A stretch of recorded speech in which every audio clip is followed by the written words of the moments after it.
an entire region. Can they bring it home for their country is the question. We're finding out. The draft is right around the corner.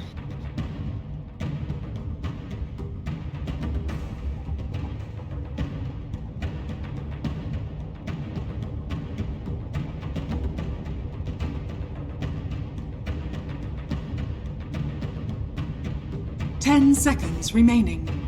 Hello everyone, welcome to the draft panel of the grand finals of Ti10. I have here with me Seb and No-Tail. And I just want to start off with a question. I mean, Team Spirit, they had this amazing run. They have a lot of momentum. But LGD, they've seen more Team Spirit's games. Which ones would you guys prefer going into the finals? What do you mean going the momentum or having more information? Because Team Spirit had to play more games.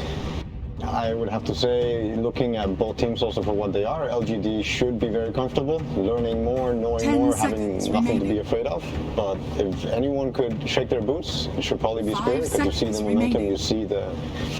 Yeah, you see your Toro and you see how they're feeling themselves as well, which I think is the only type of Dota, or the closest type of Dota to also go into such an organized and experienced drafting team.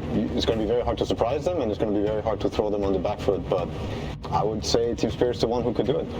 And it's already starting. I mean, the draft here, the information is that LGD chose first pick and Team Spirit went Radiant. It is their bread and butter, the Radiant on Team Spirit. I mean, it has been, dominating the tournament so far, and Team Spirit is one of the teams that abuses the most, the Radiant side. LGD, they are doing the same that they did against Secret yesterday. First pick domination, they had it both games and they made it work twice. They get it again, but this time around they did not get the Tiny from Team Spirit, which was a big theme. And it's also a big message, right? Because Team Spirit just beat Tiny Lycan against Secret, but now they play against potentially the LGD's Tiny, and they don't want to deal with it. Does it have anything to do with the bans that LGD went for, or are they switching gear? We'll see. Was first pick, and now they get the normal VT versus the IO, which a lot of people would prefer. And the way you might maybe want to deal with this is now try and get a hero that protects versus the ET coming to your lane. It could have been the Monkey, it could have even been the Tiny, and here you go, and Ursa instead. This is just to protect the IO and make it stronger, actually give it purpose on the lane. Because if not this, ET and Tide could, there's so many lanes that you could go into. If they pick this casual gyrocopter, I think the lane could be atrocious for them. I think there's a little bit of a tournament meta thing, right? Because teams, when they pick them out, they've been banning out the Ursa against them in the second phase. I think Ursa, one of the few agility carries that can match up against other Titan, you have the ultimate to get through. Exactly. Yeah. He can't man up in the lane. Even he can't. His aura doesn't pierce his range. Exactly. You can't get close to him. It's a lot of counter. And one thing to mention here is how both teams covered really well the Magnus angle. Think about it. Like, they open the Wisp, then they go into ET Tide. Tide is considered a very good hero into Magnus just because of how the team fight happens, right? The Ravage covers the Skewer back because the Ravage is such a big AoE spell that you're gonna fight wherever you want with Tide.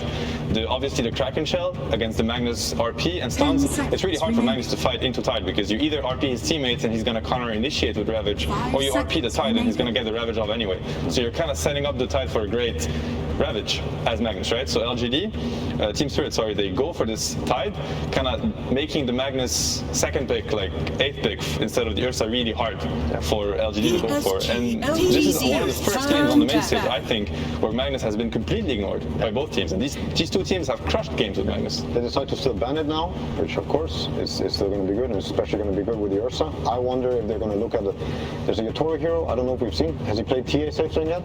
No, but maybe he had, actually, maybe in the group stage, but he does play it for sure. Yeah. And this is why I think now LGD is thinking really hard about it. It's like, what are they gonna pick that's gonna mess with our strategy and potentially our win condition? I think they want this Ursa to stay as a win condition, but there's also heroes in Dota that can make it really annoying. Teamfight is also something of it. Like Tide can be good versus Ursa later on in the game. Like this whole scaling and how you want to fight, Tide can be overwhelming quite often. It's why it's also one of the top heroes of this tournament.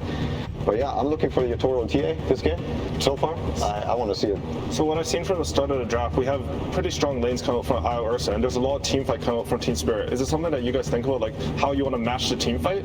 Is that something important for LGD right now? I think for both these teams, it is important. These teams excel at team fighting. I think they think about it a lot, drafting-wise. They have proven every game. These are the Mag Wyvern teams, the ET Magnet. Like, these are heroes that are really excel at the 5-on-5. They abuse positioning, they abuse vision. These teams are, the finest teams at doing so. So of course they both do think about it. A lot of other things can happen in the Dota game. It's such a complex game. So there's the team fight part, there's the scaling part, there's also the laning phase, the timings. You will need these timings in this game to actually be able to enter these fights, because if this is an Ursa who's behind and you're playing against Ti10, all of a sudden it looks super overwhelming. It looks like your heroes are really trash. But if you actually get Ursa to the point where he needs to get, he can destroy the enemy. He can go in first. He can do so much for his team, be a front line, like do all these things, Roche at minute 10. He will play with Aegis into Tide, and now it's a very different way to play the fight, right? Ursa's just going on Tide, he has Aegis, Tide doesn't want to click Ravage. The whole team fight changes completely. This is why if they can get the Ursa to his timings, he can break a Tide. If they can't, and these things are going to be decided with the second phase that is coming up, they're also going to be decided with the laning setup. And I do also want to mention how these two teams, in my opinion, are probably the two best laning teams of the tournament also. They will punish each other's for every opening that they're going to, every angle they're going to expose, they will punish each other's. So the Ursa timing, is that something you'd like to see, like LGD, should they commit the rest of their draft towards making that timing stronger? I think we were talking on the panel yesterday about Secret, they sort of went with some Wyvern Magnus, but they didn't commit to making that strategy work. So I think Secret's early Roche and early timing strategies were some of the fastest and strongest and well executed of the tournament. Ursa was a big part of it. Enchantress with TA was also another way to see it. Tidehunter would like the game to be a little bit slower. Like if Dota starts happening in minute 15 to 18, you got your 1-2 items, you're very happy. Ursa doesn't allow that to happen. You might be going Roche minute 9. You might be going Roche minute 12. These things speed up the game and force them to maybe address that in the draft. If they can't address it really hard in the lane to slow down this Roche happening. I want to mention how you see LGD's approach on the second phase, right? As Johan mentioned, like they banned the Troll, they banned the PA, they banned the TB. They're banning what they think. Yeah, they're banning what they think is going to scale into the Ursa.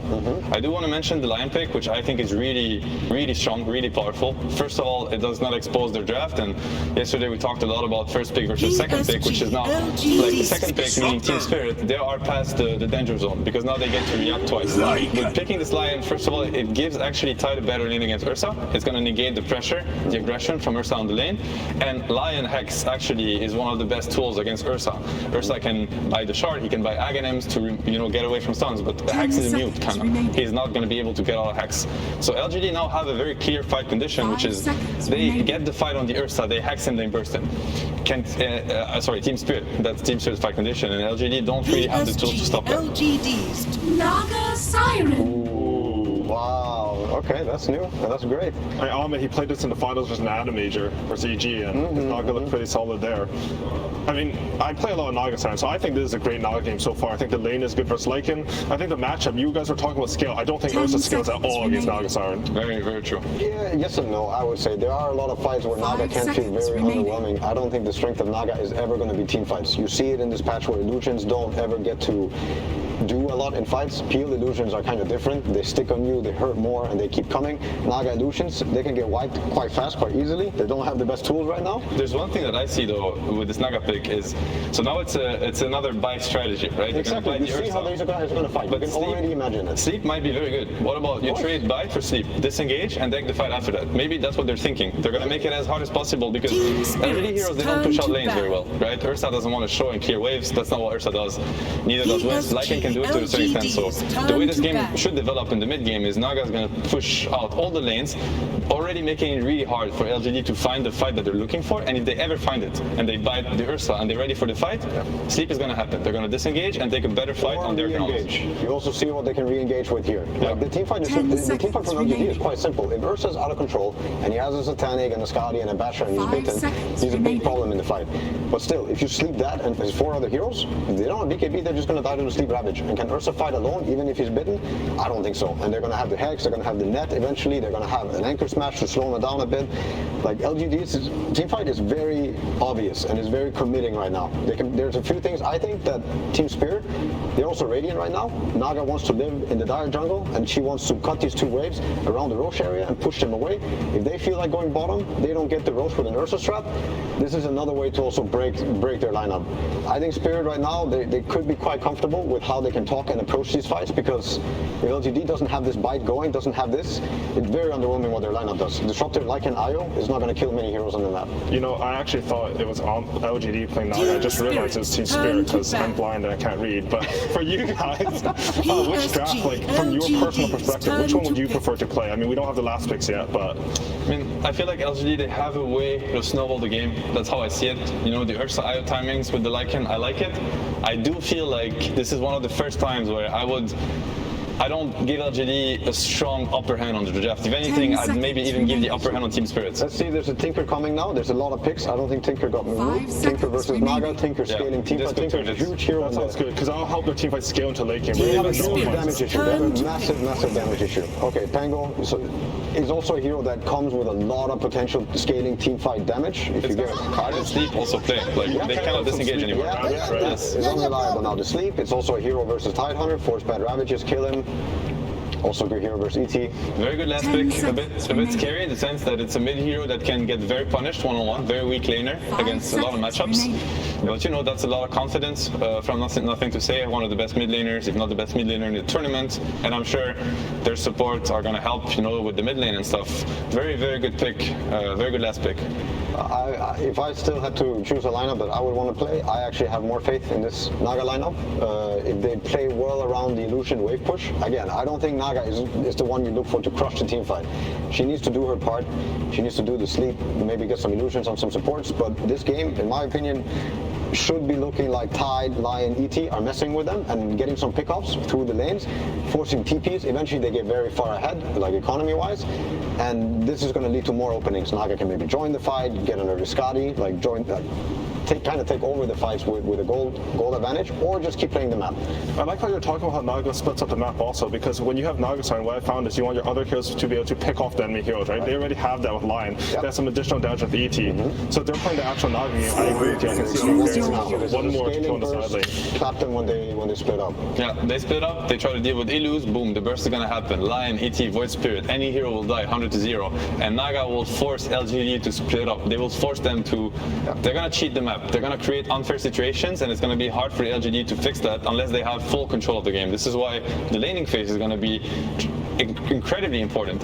You know, for LGD to kind of slow down what Team Spirit is putting. I would say it's even more important for LGD to actually have good lanes for the sake of their own timings. If they don't get this Ursa threatening the Roche around minute 10 plus, this means the whole game is going to slow down, and Naga's going to get into the jungle, going to get these waves, Lion's going to get closer to Dagger, and if you create that, I think Team Spirit's line is going to be really fun to play, and it's going to be a very hard game for LGD.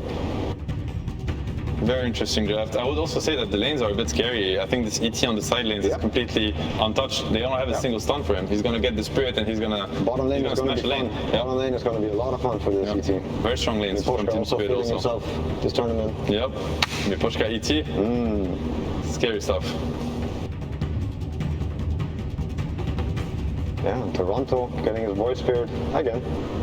Full confidence of both teams, honestly. I think at this point it's really going to come down to, who has a better idea going into this draft, and that's the beauty of Dota. It's a best of 5. It's meant to develop so much, but they're kind of getting to know each other. You know, this is what I can bring to the table, this is what you can bring, and you know, they're going to get to learn like what counters what. The meta is going to evolve a lot between the series.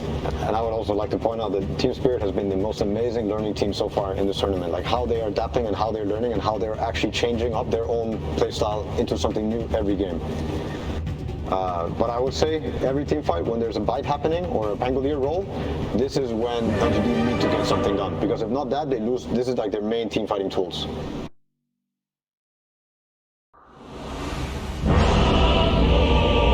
And now we're about to start the game, and we're going to have an interview with the coach of Team Spirit Silent, along with Sumi.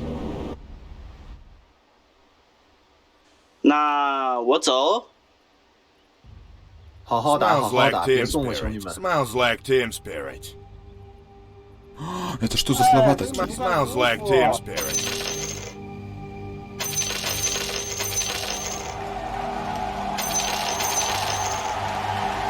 你这么菜，你的队友不会生气吧，哥哥？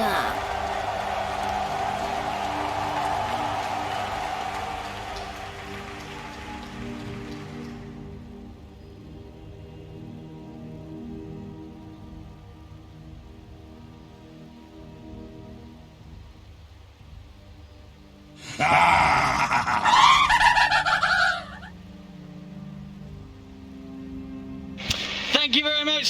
Yes, ladies and gentlemen, welcome to the grand finals of the International 10. Team Spirit up against PSG.LGD. Insania, it's a pleasure to have you by my side once again.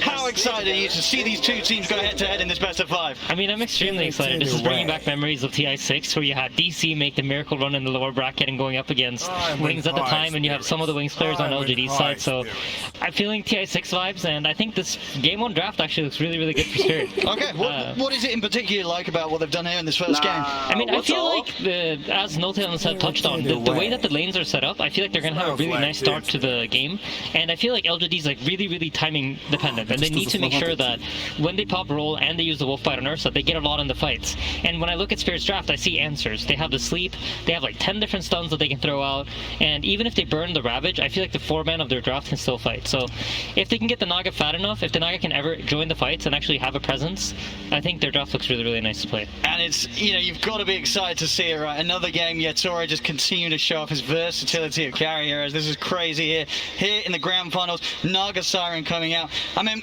when you've seen how the man can play on all the list of heroes that he's put out so far, there's no reason to doubt that he can't pull out a top tier performance on any of the carries available in the game. Yeah, absolutely not. I mean, he's shown that he can play pretty much every single hero in the game. I've been so impressed by it, and the crazy thing is how flexible he is too, and playing like he can play hard carry one game, and then the next game he's playing tempo, and this has led to, I think, Spirit having like the versatility in their draft and the ability to adapt the way they have throughout the tournament is, in my opinion, in large part because he's so versatile in his playstyle. Yeah, I mean, as sort of a drafter, you know, when you come into a series or against Team Spirit, what do you do about the fact that they have sort of this special power in Yatoro's sort of hero pool? Like, do you just sort of ignore the carry? Do you still bother banning them out, or do you look elsewhere? Like, what is the best way to tackle this team?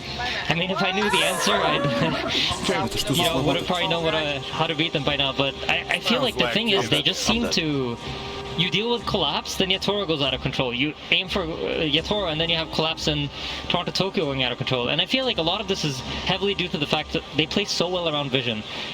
When I looked at the teams throughout the tournament, I feel like what Spirit has done that no other team does nearly as well as them, and I would even bring LGD into that category, is they control vision. They're really good about playing around wards. They understand when they can fight into wards, and they understand when they have to avoid it. So I think for Team Spirit, this game is going to be a lot about can they deward LGD, remove LGD's information, and have more information to play with. Sure. And for PSG.LGD, of course, they've managed to charge their way straight to the finals through the upper bracket. When you look at what they've got here in this first game, what is it about this lineup that's worked sort of with the play style that they've been able to just destroy teams in their run up to the grand finals? I mean, this looks very similar to their Tiny sort of draft fight. You're going to have this one core that's going to be unbeatable. They have this mid laner that's going to provide control and lockdown for them, so that he's going to be able to output damage. You have the glimpse to bring people back to the Ursa. So the concept for LGD is very much like, we're going to hit our timing, and once we do, you cannot touch us. And I think for Spirit, the problem will be if LGD is allowed to freely just get to their timings, get that Aegis on the Ursa, where they can start ignoring the Tide Ravage, or even fighting without the Wolf Bite from the Lycan, that's when they're going to be at their strongest. So I'm expecting all hell to break loose after the laning phase. Absolutely, and I can't wait to see it. Here we go, ladies and gentlemen, finally getting into the action of Game 1 beginning between Team Spirit and PSG.LGD. Let's see if that chaos starts coming quick and fast. We know that both teams are very much able to bring it with some of the fantastic performances they've given us so far on the main stage. Yeah, and straight away Yatora's coming out with a really smart play. He sends his illusions within the tower range, but he puts them in an area where the tower doesn't have vision, and by doing that he will scout out the ward immediately from LGD. And this is what I mean, right? Spirit are so on top of all of the small things that will give them any sort of information advantage, where they will have more vision than their opponents. Let's see if they're able to maintain it throughout the early stages of the game, where it's very likely for those movements to be coming from lane to lane. See both teams avoid one another here for the bounty runes. Bit of a poke onto Maposhka as Yatora will still be able to grab that bounty rune. In fact, as you can see, 3 bounty runes to start things off here for Spirit, so a bit of a cash bonus to begin the lanes with. Yeah, and that was nicely scouted out by the AT. They find information of where and how many heroes has LGD brought to which runes, and then they can split up their heroes accordingly and make sure that they get the advantage on the runes. Let's look at some of these matchups. The mid lane, Pango versus Void Spirit, Toronto Tokyo versus Nothing to Say. What are we going to have going on here in the early few waves? I think most likely it's going to be a pretty farm-heavy lane. I don't think really either of the two heroes are going to aim to kill each other. Probably going to be a lot of trying to push out the waves, control the runes, and then around 6 minutes when the real rune spawns, that's when you'll see both the supports collapse on the mid lane. Because I think both Pango and Void Spirit really rely on that rune control. I'm looking at both sort of the side lanes, the two carries, Arme and Yatoro. Who's going to have the easier time? I think if you take a look at top lane, you see Ursa against Tidehunter is generally a pretty good lane matchup because you think of how the Fury Swipes stack up on him, and they have the sustain to tank the harassment that's coming out from Team Spirit. So I think as they level up on the top lane, I imagine the Wisp Ursa will do fairly well up top. But with that said, I think Collapse is still going to have a decent game. I mean, Collapse has definitely been that solid rock of a player for Spirit time after time. He's been the one that they have, been very happy to give that prioritization, get his game into a good shape so that he can be the one to lead the charge into the team fights and start the action off for Spirit in those mid-game. Yeah, absolutely. And bottom lane, Yatoro's kind of playing this type of laning where you're not going to be pressured at all. Team LGD's priority here is just trying to get their Lycan farmed and make sure that they're playing for their own farm. So Yatoro's going to have a great start, and he has the ability to farm up the jungle because he has the illusions that can both push out the wave and farm the jungle camp. So I expect Yatoro to be leading the net worth charts as soon as we get into around the 5-minute mark of the game. One of the reasons why Yatoro has been as scary as he can, even if the lane was a tough one, he always seems to be able to recover. So the fact that he's going to have a decent time to start off things, you know that he will be on track to hit some pretty insane CS. It really is going to be completely down to how much PSG.LGD can find in terms of getting their Ursa involved in the kills early on. Yeah, absolutely. And there's just some trade-offs going on, but you can tell already from the net worth graphs that Team Spirit has set up their lanes to have very good farm on all 3 of their cores. Certainly showing so far here on the early CS. Both side lane cores for PSG.LGD just struggling a slightly bit more. It's very early days though. But a lot of levels coming in LGD's way. This Lycan is doing surprisingly fine. He's not really getting pressured that much by the Naga and the ET because he's managed to get the lane control. Yatoro's shoved out the wave, but Miposhka yet hasn't been able to get a pull to get the lane control back. So the Lycan's getting a lot of farm while Y is able to just rotate around, moves to the mid lane, opens up the small camp. And like we talked about, right, the middle lane is going to be contested in terms of who can push out the wave the most and then go farm the small camp. And Y on top of it runs over, unblocks his mid lane or small camp to make sure that he can stay even with the Void Spirit. And when you look at the tools they have available both sides with their supports, do you imagine once the 6 is there for the mids, we're going to have sort of a collapse on the mid lane to try and get the early objective, or do you think it's going to be all about reacting to the side lane fights here for the Pango and the Void Spirit? I think it's going to be important to get the rune. Whoever gets the first power rune of the game is going to kind of get to decide what happens. You get your bottle refilled, but you also have the ability to make a rotation as Mira. Could be in a bit of trouble here. We'll try and hold back the bear with the Hex. He's got the stick charges, but he's getting run down here by Arme. One more hit will do it. Can he close the gap? He can't. Oh, stun misses. That's going to cost him his life. Not the start there that Mira was hoping to have here in the grand finals. A whiffed ability, and that'll give it first blood to PSG.LGD. Yeah, Collapse isn't out of the woods quite yet. Arme's hungry. In a bit of an awkward position now, Collapse. Stuck behind the tree line. We'll see how he gets his way out of it. He does have a TP, a little short on the mana. He'll have it back up now.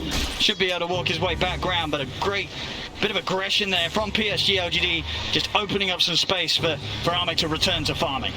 Yeah, absolutely. And you notice that LGD are keeping the lane control up top, so this puts Tide under constant pressure, and you never know when they might make some sort of move and try to kill him. And that forces Mira to stay in the top lane. While if you look at Y, you notice that he's just rotating around constantly. He has the freedom to move wherever he wants on the map, because the lane is so pushed out by the way that the Naga plays, and the Riptide shoving out the creeps, so the Lycan can freely farm under his tower, and the Disruptor has the freedom to decide what he wants to do.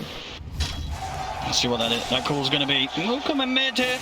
Toronto Tokyo taking a bit of harassment on the Thunderstrike, nothing to say. Stepping right up to him. There's a remnant of the ready though, Toronto Tokyo. 2 seconds. And he's got the protection here of the Resonant Pulse. And great usage there of that armor. He uses the health damage of Resonant Pulse to bottle up to make sure that he's not within the kill range of the Swashbuckle from Pango. Under attack. Oh, some good early pressure though from PSG.LGD, forcing Toronto Tokyo to be very cautious in that mid lane as early as it is, just 5 minutes in. Yeah, absolutely. And I think when you think about Elder Titan, you kind of think of him as a lane dominant hero. And both Notail and Seth touched on it, right? You want to abuse the fact that LGD have no stuns. But because of how this bottom lane is played out, with the Naga lane constantly being shoved into the Lycan's tower, the Elder Titan hasn't really been able to abuse his laning phase presence. Radiant's courier there we have it. Nice bit of micro from Faith behind. That'll grab himself a free courier.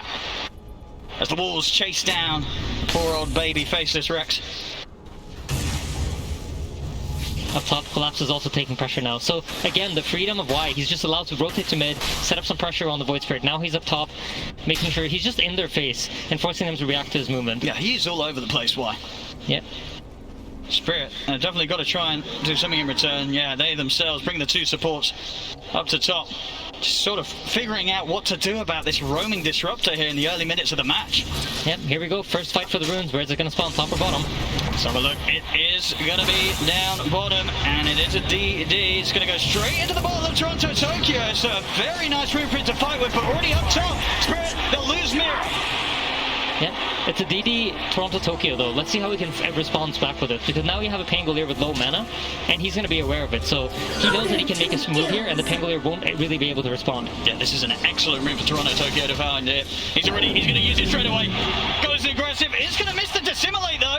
A couple of hits will do it. Can he quite close the gap? No, he's not going to be able to get the second hit in. Nothing to say. Steps away. I mean, that would have been such a big kill for him to find. He got the dream room for it, but he couldn't quite get the job done. Yeah, absolutely. It's unfortunate, but you know, that's Dire's Dota. middle tower is under attack. Disruptor though, he's going to TP into the middle lane here. I'd be scared to do this. Let's see if Toronto Tokyo has the will to chase him down. Yeah, he's still got this DD going for a few seconds. Why? Living on the edge a little bit. Yeah. Toronto Tokyo feels that he can get him with the Astral Step. And why knows? He's keeping his distance. Yeah, and if you take a look at the net worth, you see Yatoro. He's just going to start accelerating his farm even more, but I'm impressed by how well the Ursa's been able to keep up.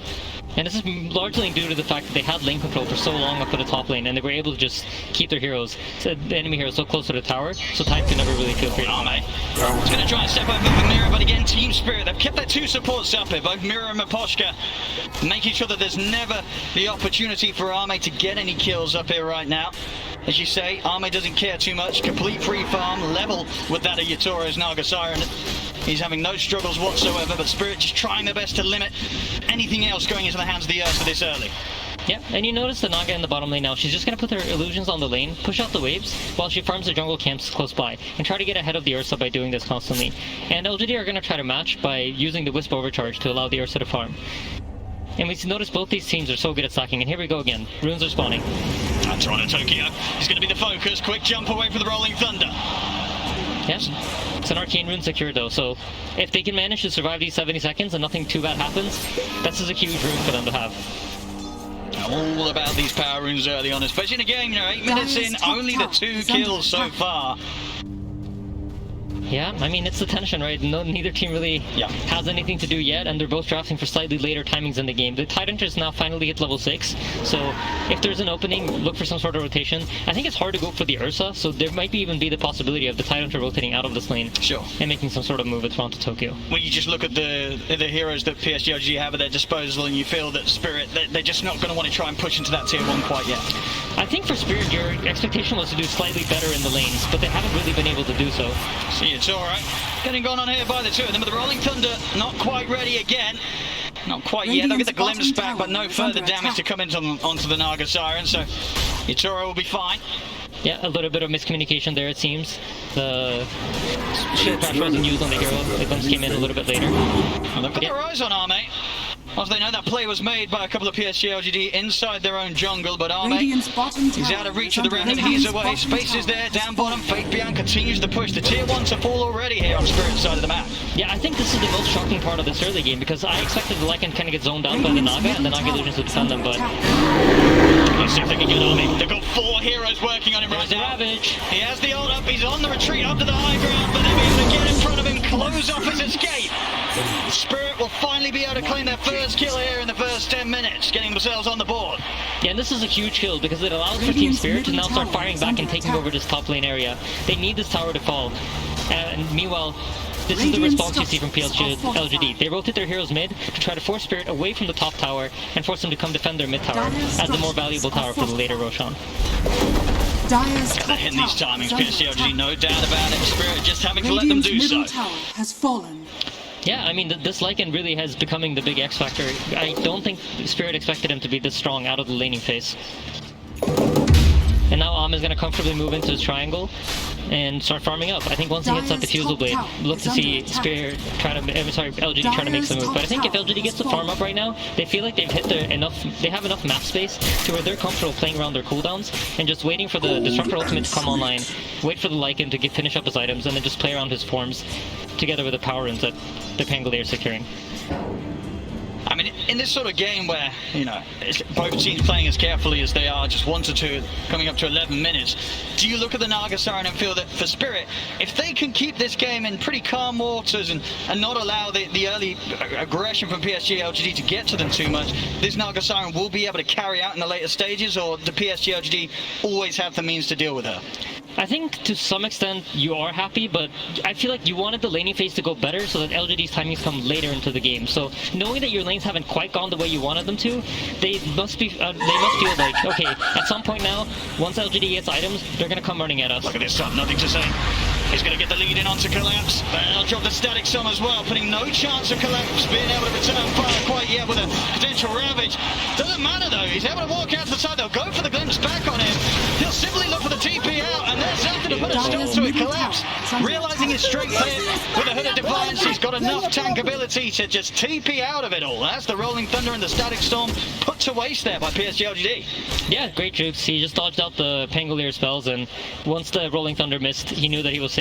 Glimpse is used, TP out. Just great presence of mind there from Collapse, knowing exactly how to play his situation out and get out safely.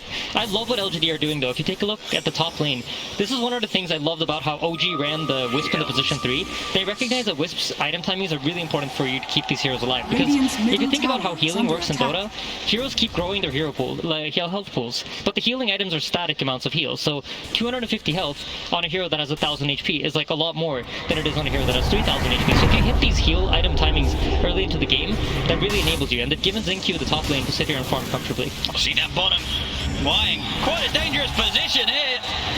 So the jungle sees Spirit in Toronto, Tokyo will be quick to put a stop to it. Naga Siren also closing in on the Mantha, and by the looks of it, she's going to get that item before Ursa even completes his Diffusal Blade, so Yatora's probably very happy in this game, feeling comfortable with how it's going right now. And when you look at sort of what they have against him, do you feel that a lot of the map is pretty safe for this Naga Siren to farm in? As long as the Song and the TP's up, will he get away most of the time? I mean, most likely. I think the tricky thing here, if you're LGD, is how do we deal with the illusions? How do we deal with the Naga putting illusions in our jungle that will scout out our movement and force us to play away from Roshan? Because as Dyer here, Notail and Seb also very touched on this a lot, the Ursa wants Aegis. This is his most key item, especially when you're going up against big cooldowns like Ravage, like Finger, Earth Splitter. You know these long cooldowns, people don't want to use them on your Aegis. So it's going to be important for him to get it. And the Naga, as long as he's able to play top and put illusions in the top Dire jungle, it's really hard. Like, what are you going to do? Because their heroes don't have ways to effectively kill the illusions.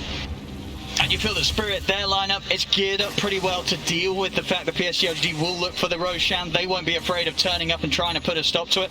I mean, I think that's where the information game is going to be important. Can Spirit actually use the vision that they're getting to fight off LGD's timing? Because I think that is like the big question mark. Is the Ursa going to be too strong for you to kill? Or is it enough to just sleep away half the wolf fight duration and then try to fight them afterwards? I think we're definitely going to see Yatoro start to increase the lead against Arme. Bottom lane, White. He'll drop the Static Storm, trying to save himself, but collapsing. Maposhka will run him down, take him out. Faith beyond, he's looking to get involved in this with the back of a nothing to say, being brought over by Xingqiu. They will get Maposhka. Can the three of them get Collapse? They're trying to commit their best onto him. They will leave the two cores behind it. Xingqiu trying to let nothing to say and Faith beyond finish the job, but they just can't. The damage isn't there. Toronto Tokyo is also starting to sweep over, so PSG.LGD, they have to back up and just accept the trade as it is, the support for support. Yeah, and Collapse now knowing that, you know what, they can't actually kill me without the Ursa. It's only the Ursa that can threaten my life. Just comfortably sits bottom alone, pushes out the waves, gaining as much farm as he can. And in the meanwhile, Yatoro just pushes out top lane, farming out all these top jungle camps. If you take a look at the Dire jungle, there are no camps alive. I mean, Yatoro's farm, he is creeping further and further ahead. of Arme's Ursa. You know, if there's not going to be any blood being spilt and it is just the creeps dying, this Naga Siren is just going to charge ahead in regards to farm. Yatoro is going to be huge. Yeah, and he's going for a very interesting build. He's buying the Aghanim Scepter, and the Aghanim Scepter allows him to use his Ensnare on heroes that are either slept by his ulti or spell immune. So this will give them a way to deal with BKBs. And traditionally, the way you deal with, for example, a Tidehunter Ravage is by buying a BKB. Or in this case, you have the Pangolier with Rolling Thunder. So he's actually going to be able to lock down the Pangolier during his Rolling Thunder with his net. It's a very, very smart item decision here from the Naga. A very long lockdown and reduced cooldown and increased cast range. He's going to have no trouble finding the target that he wishes every single team fight. Yeah, LGD also heavily reliant on the Pangolier for the lockdown, so I wouldn't be too surprised to see him use it, specifically just to make sure the Pango can't roll over his teammates. And I guess sort of the smart approach with this item is the fact that this sort of deals with this timing where PSG.LGD is going to be more ready to fight than he is, right? He can just sort of be the anti-fight. He just stops it, gets out of there, can keep playing his game. And certainly one of the crucial parts of PSG.LGD's initiation, it's shut down completely. Yeah, absolutely. I mean, for Spirit, that's the name of the game, right? Can we drag this game on? And literally slowing him down during his roll, forcing his timing to be unable to be used, is just exactly what Spirit are looking for in this game. But yeah, we're starting to see items gear up on LGD's side. And if you take a look at the Lycan, his timing is really going to be the big thing. But I think Spirit have won the early game in that there's no Roshan killed yet. And that means the second Roshan is going to spawn slower, and that's no Aghanim Shard for Ursa for the first half hour of the game. I mean, if you're PSG.LGD right now, what sort of calls are you making? Are you looking at an item that's round the corner and then saying we've got to go? Do they need to go right now? How urgent do they need to be? I think they looks like they're gearing up to look for an opportunity, right? You finished up the Helm of the Overlord. The Ursa now has his Diffusal Blade. Your Wisp is closing in on mech. You already have the Holy Locket. So there's a lot of nice tools for LGD to take a straight up team fight if Team Spirit presented to them. Yeah, mate. It's going to start with a bit of a tickle onto Toronto Tokyo. The Remnant holds back the bear. Quick jump out with the steps. Nothing to say. He's trying to close in. Does he want to keep diving underneath the tier 2? Maybe trying to get some vision for a setup for the Disruptor. But now, Team Spirit, they're far enough away. Nothing to say. We're going to hit with the Smoke Bug of the prompts of the Maelstrom. Nearly bringing him down. But Toronto Tokyo gets away on as low HP as he is. Collapse also able to TP out as there's nothing else to stop his escape. Team Spirit, they're able to avoid the move completely by PSG.LGD once again. Yeah, and they didn't even have to involve the Naga. So during all of this time, Yatoro's still just gaining farm. He's 2,000 gold ahead of the Ursa already. Oh my, this is going to be a problem.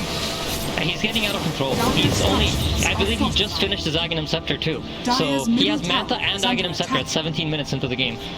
He's crazy farm. This is, I mean, Yatoro, it really has been eyes on him throughout the whole tournament and performance of Spirit. Top lane setups there with an edge. That's the mid gone. Nothing to say. Going down, Yatoro. Instant song TP as he knows the response will be there from PSG.LGD. Gets out. They cannot catch him. Yatoro will continue to farm. Yeah, this is a really important kill, but by forcing the Naga Siren to TP out, LGD now have the option of potentially taking back control of their jungle. So this is going to be their objective for the next minute here. As you see, they're going to try to contest this Tidehunter. They know the Naga Siren is not present. See what they can do about Collapse. Already into the Disruptor. They're looking to burst Collapse. He's holding on to the Ravage for now. Collapse gets himself out of the side of the room. Onto the two, then they blow up Armor. It's 3 down on the move on PSG.LGD. I'll also brought out GQ to fall. That's absolutely massive. My goodness. Team Spirit's so aware of everything. They know that this is what LGD wants to do. The Naga TP'd out, they're going to come contest us. They position their heroes perfectly. You see the kinetic field come out, but there's no static zone to follow because you have the Lion in position to interrupt that. It's just Spirit are playing so well right now. They're just recognizing where LGD's timings are. It just seems like already, just in the first 18 minutes of this game one of the grand finals, Team Spirit, they're just completely in the heads of PSG.LGD. The way that PSG.LGD wanted to play, it's just not happening. They're crumbling, they're falling apart. And Yatoro, he's just going to continue the glory. Midday, the setup there onto the Pango. Nothing to say, goes down. Another kill for this Naga Siren. I do not know or see how on earth PSG.LGD is going to stop this man in this game. He's getting out of control, and if you look at the Lycan, you can see he decided to not go for the Aghanims. He's going for drums. They're gearing up for a quicker timing in this game. I think the mechanism comes out on Xingqiu. They get the BKB finished up on Ame, and they're going to look for some sort of team fight. But the way that his Team Spirit are abusing the vision, if you take a look at the map, like, there are almost no dire wards anywhere. Radiant are in firm control of where the vision is. And the only ward that they have, I think Miposhka literally just pinged out. There you go. just controlling the vision. They have more information to play with, and this is what's allowing Team Spirit to constantly be reading LGD and how they're moving around the map. Dire's top tower is under attack. Toronto Tokyo, they'll show his face, but not worried about any catch from PSG.LGD. They just don't have the members around. Space is made, the tier 2 tower going down at the top lane. There won't be any defense from PSG.LGD here as Spirit just continue to hit the timings, take the objectives at a pace that PSG.LGD's lineup will be incredibly jealous of. This is what they wanted to be doing, and it's happening the other way around. Yeah, absolutely. They are starting to finish up some key items though. You see the Pangolier now has a Blink Dagger, so they have an easier form of initiation rather than just trying to run at them with a roll. So if Team Spirit heroes start getting cocky and playing alone, there is a way for LGD to respond and punish. Very close to this mechanism on the Wisp as well. It's just 100 gold away, and this really is the Wisp's big timing. You have both the Holy Locket and the mech to heal up the Ursa, and Ursa's closing in on BKB, so I'm smelling a fight in the waters, Owen. Yeah, the next one, it's got to be strong from PSG.LGD. Another rough fight, and this game could quickly fall out of control. Bottom tower is under and as strong as a Naga Siren is when she's playing this kind of map game and she's able to get the pickoffs, she isn't the strongest hero to fight up against the Ursa. So if you think about how these heroes function against each other, the Naga can't really fight up against the Ursa straight up. So if LGD is able to corner Team Spirit and they can take a fight where it's just a straight up 5v5 with the BKB and the mechanism finished, that could be an amazing timing for them. But Spirit don't want to allow that, so they're deciding to smoke up and make the move on their own first. Let's see if they catch PSG whilst they're least expected. BKB is out for Arme. Dire's They'll start things up, they'll go for white. Take the Disruptor out of the action.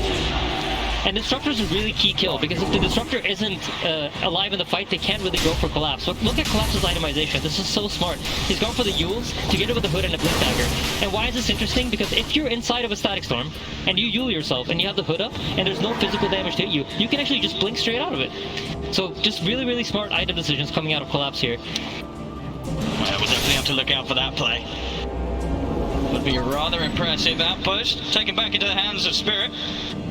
And keeping full control around this area, this Roshan, as you say, which is just sort of it's a long-distant dream, it seems, for PSG.LGD. They're never getting anywhere close to this pit until they're able to find the fight that they've been hunting for the whole 22 minutes of this game. They'll smoke up now, ready to go.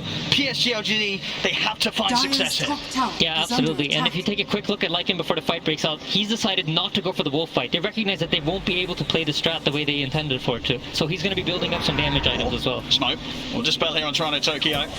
Same to be said for PSG.LGD. They know that both teams are waiting here up to the side of the river on the respective edges, and now Arme, he's going to sneak into the Roche, start to try and take it out of here.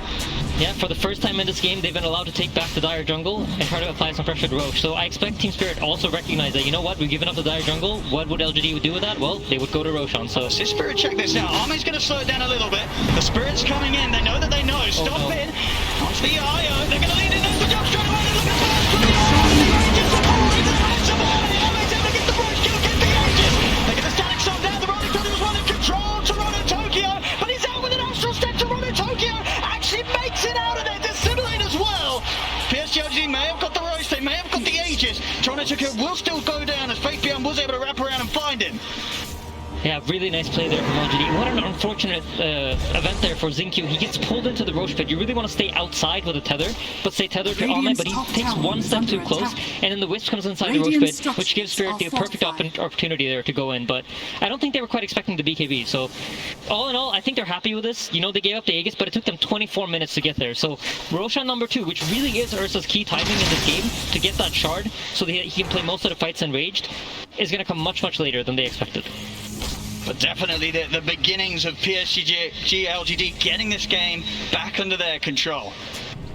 Yeah, absolutely. Now they need to abuse the fact that they have the Aegis to try to gain some map control here. You want to try to get the lanes pushed out, force Team Spirit to play reactive to you, and then once you are able to corner them in, you're going to find that team fight that you so much want. So the hard part here for them is how do we deal with the Naga illusions, and how do we stop them from just using illusions to push the lanes back and make us play the map game.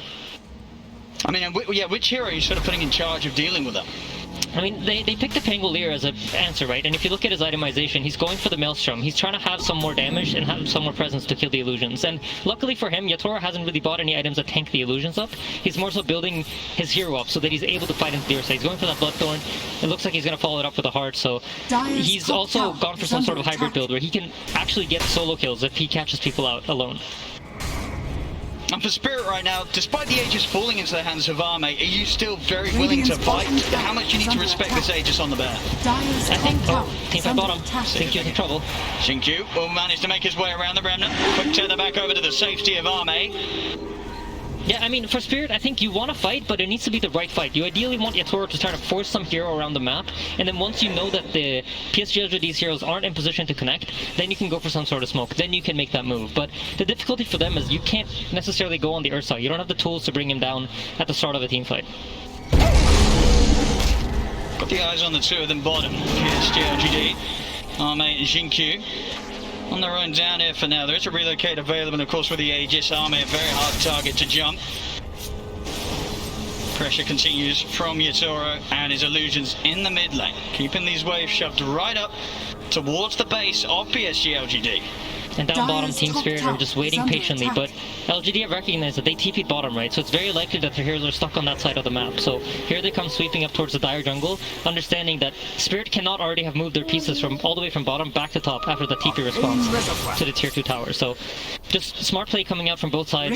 I think we saw this in the VP Spirit series. Team Spirit are going to be really, really smart about only fighting under their vision, or where they feel comfortable that they have the information they need to take the fight. I think in this way, LGD's like maybe sometimes a little bit more reckless and will play with like assumptions. Like if they see you bottom, they might try to aim to fight you top, which we saw earlier. And in the early game, you know, Spirit read that perfectly. So if Spirit's able to get a good lead like that, you might see them pounce. Yatoro very ready to enter the fights now with his aggressive eye with the Bloodthorn complete. They're able to get that lockdown with the stuns of the Lion and the Tide. That amp up of the damage will allow them to just destroy whichever hero they target. Yeah, and something that I noticed Team Spirit do a lot when they feel like they're on the back foot is take over the enemy triangle and try to set up control here. And this is something that I'm sure LGD are aware of too, but Lycan's in trouble. Look at the setup here. You see the damage here with the Bloodthorn really amp it up. It's not quite enough though. Fake PR makes it away, has the play bell, and Limestone done already on the way to the AC. An additional bit of armor certainly helping out. Yeah, and this is an opening now for Spirit. The Lycan form is down. One of the big tools in this team fight is gone. So in the other series when we saw LGD play the tiny Lycan, the Lycan's form himself didn't really matter. It was all about that wolf fight. But in this game, because he decided to itemize his own hero, the 60 seconds of downtime here is quite big. And you see LGD pulling back their pieces, not willing to play aggressive on the top lane anymore, recognizing that they don't have all the tools necessary to win a team fight. Team Spirit remaining in this whole area of the triangle is Yatoro. Slowly sieging onto the tier 1 tower, seeing what sort of reaction they can force out of PSG.LGD. 20 seconds until that Aegis is gone off Arme. Unlikely to find a fight with that still in his hand, so the game once again falling to a bit of a risky territory for PSG.LGD, at least until they can hold off for that second round of Roshan. Yeah, and Illusion's just slowly chipping away at this tower. They don't really deal a lot of damage, but it's something that, you know, LGD might respond to. So they're keeping heroes close by that in case LGD just feel like, oh, it's just an illusion hitting our tower, they're ready to pounce. And you see, Nothing to Say reads that too. He understands based on the fact that there's nothing happening on any of the other lanes. Both our middle lane is pushing out, top lane is pushing out. Lycan's gaining a lot of farm from all these waves right now. He recognizes all the Team Spirit heroes are bottom here. He has to be so careful showing his face to clear the wave. Yeah, both teams just are reading the map really, really well. And I think Spirit, this play that they've done has been so effective throughout all the tournament. But you know LGD's done their homework. Spot collapse around, glimpse back, but Blink's there. Collapse breaks the combo, the setup. Instantly going to go for the TP out. They've got anything to put a stop to it. They do, straight away. They're able to get the setup onto Collapse. He'll look to run, but the damage is done. PSG.LGD, they catch and kill off the Tide. Yeah, and this is a result, right, of Team Spirit has been in the lower bracket, so they've been playing so many games. LGD has that information based on previous games of where does Team Spirit go when they feel like they're behind? What do they do? What is their approach? And I think LGD is one of the best teams at the tournament at just abusing this information that they're gaining about the teams. They understand what is Team Spirit specifically going to do? How do they approach the situation? And they find that smoke because of that. They're playing most of this game with very, very limited vision. I really want to point that out. Like they barely have vision of what's going on the map. Well, even without their Tide, Spirit maintaining their aggressive posture over PSG.LGD's half of the map and already looking for action once again around the bottom tier 2. See if they find the center. They've got the Hex. They're going to look to jump in. Static Storm's going to be put down from wide. Stops the backup coming in. Still though, is it the burst enough? It is. They take down Army. That burn for the Bloodthorn. It's enough to send the bear back to base. That's an absolutely massive kill, and I think Zinq felt like he could keep him alive. There was no relocate out, so next team fight, here's the tricky part. Do you relocate Alma out as soon as he gets hexed? Because Spirit has not proven to you that we have the ability to burst your heroes. That's why he's also in trouble. There should be another one. It's definitely another one, Yatoro. Target to target and over towards the mid. The BKB having to be popped by nothing to say. See if Yatoro's got the setup he has. There's the initial route. See if they've got any further follow-up here to relocate. They'll take him out. They've got to keep nothing to say safe. Yep. Get him away from Team Spirit. As Team Spirit, they're pushing down the mid onto another tier 2 tower. Nice play by Faith Beyond. Tanks that Aether Remnant with one of his wolves. But Team Spirit, they're doing this so smart, right? We had our draft panel touch on it. Fighting 5 versus 5 is not really where they're strong. They want to delay this game, keep finding these pickups, try to find these opportunities where they can get a jump, burst someone really quickly, and use the fact that we have Ravage to reset, we have Naga Sleep to reset, which is forcing LGD to be very careful about how they use their cooldowns. And this is leading to them they're just playing this game very well. And these small decisions that they're making, where you notice they're not really charging into the enemy. They're not giving LGD the kind of fights that they're used to getting. I mean, and with the heart done on Yatoro, you know, 26 armor, 3500 HP, and how hard is it for PSG.LGD to really ever get on top of him now and take him out with the focus of Arme's Ursa? I think the biggest thing is that the illusions are tankier. If you take a look at how Yatoro is playing the fights, he's staying very far back with his primary hero, using the Bloodthorn and using the Ensnare, and having the illusions deal the damage. And if LGD really don't have heroes that want to hit illusions, Ursa wants to sit on top of a hero, like just keep hitting him, keep hitting him, keep hitting him. You don't want to hit these illusions where you get like 5 to 6 hits in, and then you gotta switch over to the next one. That's a way of making the overpower a fairly useless ability. Of course, that timer that we're having in their mind, the Roshan. Potential respawn in just over a minute. And that minute feels really long, Owen. Let me tell you, right now for PSG.LGD, that minute is coming very, very slowly. We see Tidehunter starting to eye up a Shiva's guard. That's going to make it even harder for the Ursa to stick on top of him and deal damage. They also just bought a Force Staff on the other Titan. I think for Team Spirit, they're recognizing that, you know what? LGD's not going to be able to kill us if we're just able to kite out their BKBs. And that's why you notice, like, Nothing to Say also bought a BKB. I think the idea of this is he wants to try to use it to break out of, to have a longer period of time in the teamfights where he's playing under Magic Community, because there's just so much lockdown coming out from Team Spirit. Dire's bottom tower Mira. is under attack. Toronto Tokia's Yules and the Kaya Sanj also eyeing up into Shiva's guard, but I would be surprised if he doesn't change it up. And on the courier he has a full BKB too, so I'm really liking Spirit for this game one. They're in a very dominant position here. They're scaling up very nicely. With the timer, they know it's going to be around the point where PSG.LGD are going to be checking out that Roche pit, looking for the respawn. Spirit, they're heading over to try and do something about the presence. They're going to jump straight in on the GQ, burst with the finger. As the IO goes down, no buyback, GQ cannot get back into this fight. Nothing to Say has to roll out with the Thunder. So this is huge, right? Both Lycanform was committed, as well as the Pangolier roll. So if the Roshan spawns, which it does, this is free Roshan for Team Spirit. And remember how much we talked about how badly you want this for LGD. It doesn't even matter if the Sagas comes to use for Toro. They just want to make sure that PSG.LGD doesn't get it. And this is the only shard, Aghanim shard, that is dropped from Roshan throughout the entire game. So that's 1,400 gold that now Ahmed is going to have to spend for himself. I mean, it just goes to show how solid of a position the Spirit are in, where just a couple of ults expired by PSG.LGD and a dead IO, and suddenly the rest of the lineup, they cannot do anything about Spirit taking the Roche. Continuing their lead here, 7k up. I mean, Yatoro, he himself, 7k difference between him and Arme's farm. Well on the way to having a butterfly complete for the next bit of action as well. And with this butterfly, he actually has the option of now utilizing his own hero too, once the situation looks good for him, because the Ursa can't just burst him. The bash is going to miss, there's a park chance on the bash, there's a park chance on the miss, so it's going to be hard for the Ursa to just lock him down.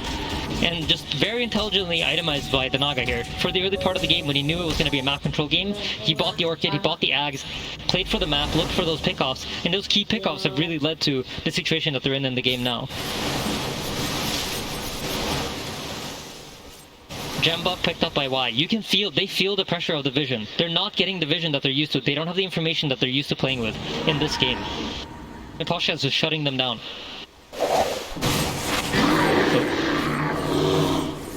Enrage forced out. They're just going to have to stay well away from Spirit.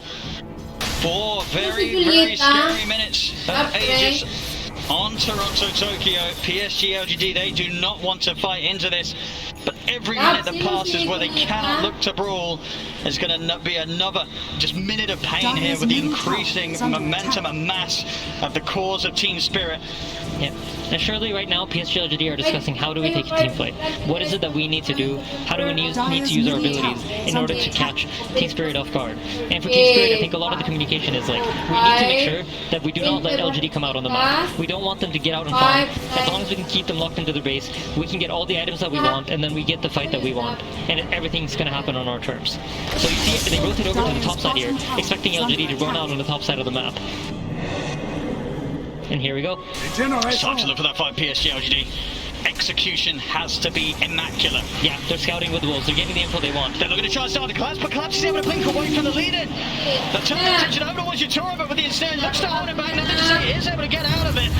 As they'll get the static storm set up onto the Nagasarm, but the illusions, they're just forcing back Y. Swashbuckler's going to miss him, and Yatoro's barely been scratched. He's back up to full HP. PSG.LGD never run back to base, but Collapse is in with the ravage onto the two of them. Silence down onto Arme, pump the BKB, turn towards Toronto, Tokyo, but they cannot stay for this fight. They've got to get back to the high ground, back to the base. As PSG.LGD have to charge back to the safety of their high ground as quickly as they head out. Collapse. Going to look for the center outside of the base, another BKB force. Faith beyond, trying to head back to the safety of teammates. Ensnare locks him down, the illusion starting to go away. Remnant left in the position, and Draven with a spray with a finger. My goodness, the Lycan gets absolutely destroyed. And Toronto taking it knocked down, diving up to the tier 4s, coming into the zone, trying to go for GQ, will die underneath the towers, but he's got the Aegis. He's ready for round 2. Yeah, I mean, it's just the micro decision making from Team Spirit is so beautiful to watch. I think every time a hero pops VKB, within half a second, there's a Naga net flying at it. And in the fight, you saw Ahmed pop VKB to try to man up and fight. And then the net comes, immediately has to pop his ultimate. He can't use the enrage the way he wants to. He's forced to use it defensively all the time, just to break the net, just to be able to stick on top of the targets. He's trying to clear out these illusions now. It seems all but impossible. The Rex dying, the melee Rex will fall. They get the jump on the Yatoro, but they've already lost one at the start of the action. BKB from Arne, he's trying to stay on target, but Yatoro is able to sing their way back to safety. And now he's ready to go back in. The song ends, Toronto, Tokyo, BKB in. Jumped up with the random crouch by the Ursa. Arme disappears in a matter of seconds. Beautiful run. GG is called. And my goodness, what a buttery smooth start to the grand finals here for Team Spirit. They could have played this any better, Aiden. This is how you dream of entering a grand final for the International. Yes, absolutely. Just everything they're doing, they're firing on all cylinders. Their macro understanding of the game, how LGD might